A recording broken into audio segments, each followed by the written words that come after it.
Israel tak tertolong. Di tengah hujan rudal dari kelompok Houthi yang mengguncang jantung Tel Aviv, dunia justru menyaksikan Presiden Amerika Donald Trump bersalaman hangat dengan pemimpin baru Suriah. Alih-alih mengirim bala bantuan, Trump malah sibuk mengumumkan bahwa Amerika tak lagi menganggap Suriah sebagai musuh. Sementara sirene berbunyi di Yerusalem dan 2 warga sipil terluka saat lari ke tempat perlindungan, Trump justru memuji Suriah sebagai sekutu potensial. Israel yang selama ini mengandalkan perlindungan Amerika Serikat kini seperti ditinggalkan sendiri menghadapi ancaman dari poros Yaman Iran. Serangan rudal balistik yang dilakukan kelompok Houthi pada 14 Mei lalu bukan serangan biasa. Ini adalah salah satu rudal hipersonik paling canggih yang pernah diluncurkan dari Yaman menuju jantung Israel. Target utamanya Bandara Ben Gurion, gerbang utama keluar masuk Israel dari dunia internasional. Beruntung, sistem pertahanan udara Israel berhasil mencegat rudal itu sebelum menghantam sasaran. Tapi pesan yang dikirim Houthi jelas, Israel kini masuk dalam daftar target prioritas mereka dan mereka tak akan berhenti sampai Palestina merdeka atau Israel menyerah. Yang membuat situasi semakin panas adalah waktu serangan ini terjadi. Hanya beberapa hari setelah gencatan senjata antara Houthi dan Amerika Serikat diumumkan, tetapi ternyata gencatan itu tidak mencakup Israel. Houthi secara terang-terangan menyatakan bahwa mereka akan terus menyerang Israel.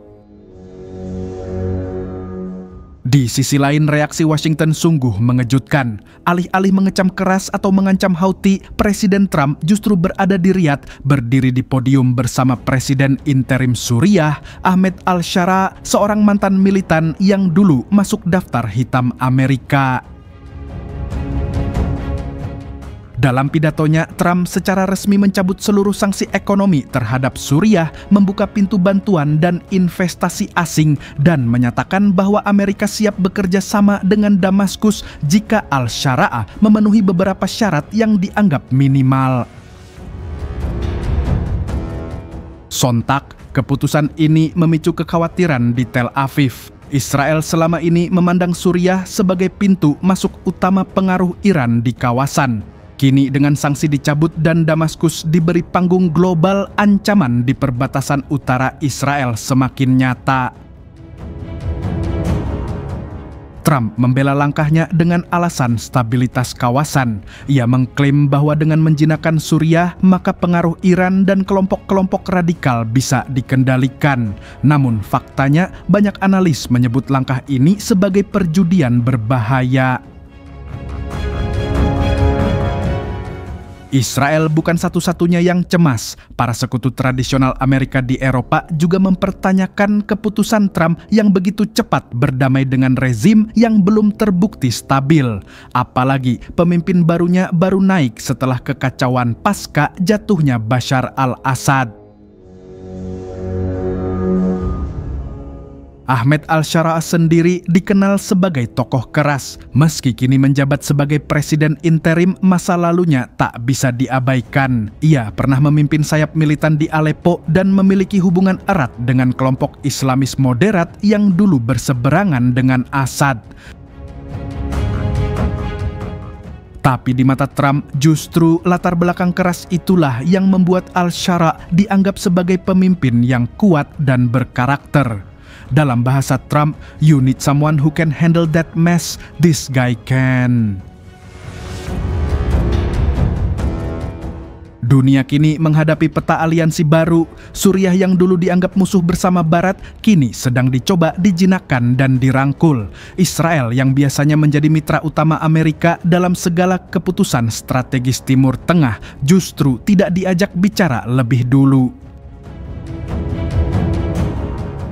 Apakah ini berarti Amerika Serikat perlahan mulai melepas Israel? Tentu tidak secara terang-terangan. Tapi faktanya, respons terhadap serangan rudal Houthi kali ini jauh lebih tenang dibanding tahun-tahun sebelumnya.